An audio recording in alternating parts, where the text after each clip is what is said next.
નમસ્કાર દર્શક મિત્રો, નવજીવન ન્યૂઝમાં આપનું સ્વાગત છે. હું છું ફૈઝાન. આજથી થોડાક દિવસ પહેલા ધારાસભ્ય ચૈતર વસાવાની ભાજપના નેતા સંજય વસાવા સાથે બબાલ થઈ હતી. આ માથાકૂટ ડેડિયાપાડા પોલીસ સ્ટેશન સુધી પહોંચી હતી, જેમાં ધારાસભ્ય ચૈતર વસાવા વિરુદ્ધ ભાજપ નેતા સંજય વસાવાએ હત્યાના પ્રયાસનો ગુનો નોંધાવ્યો હતો. આ મામલાના સંદર્ભમાં ભારે હોબાળો મચ્યો હતો. ચૈતર વસાવાના સમર્થકોમાં પણ ભારે નારાજગી જોવા મળી હતી.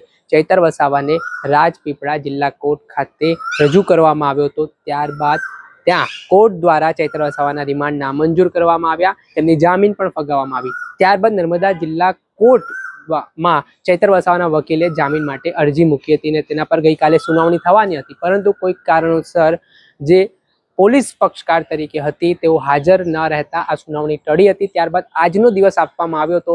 આજે 3 વાગ્યા ધારાસભ્ય ચૈતર વસાવાના જામીન ઉપર અરજીની સુનાવણી થાય છે. બંને પક્ષો એટલે કે સરકારી પક્ષ અને ચૈતર વસાવાના વકીલ પક્ષ બંને પક્ષો દ્વારા કોર્ટરૂમમાં દલીલો કરવામાં આવે છે, પોતપોતાના મુદ્દાઓ રજૂ કરવામાં આવે છે.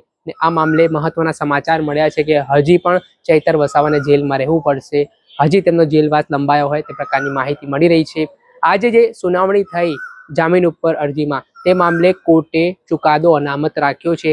આગામી સોમવારના દિવસે કોર્ટ દ્વારા ચુકાદો આપવામાં આવશે કે ચૈતર વસાવાને જામીન આપવા છે કે હજી તેમને જેલમાં રાખવા છે, એ તમામ બાબતે.